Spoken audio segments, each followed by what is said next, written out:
Hello, magandang araw. Tara, samahan niyo po akong lutuin ang napakadaling pansit bihon gisado.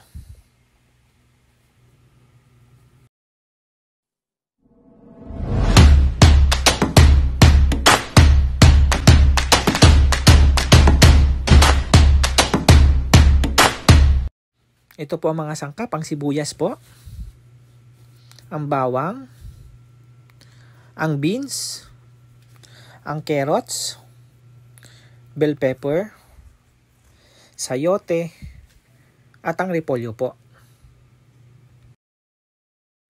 Siyempre, hindi naman mawawala ang manok dahil iyan ang nagpapasarap sa pansit bihon gisado. Samahan natin ng kikiam sa kakonting imbutido. Ilagay po natin ang butter sa kawali. Lagyan po natin ng konting mantika para po hindi masunog ang butter. Ilagay po natin ang sibuyas at isunod po ang bawang. Ilagay po ang manok. Kasama po ang mga gulay. Haluin po natin. Lagyan po natin ng toyo. At saka po paminta.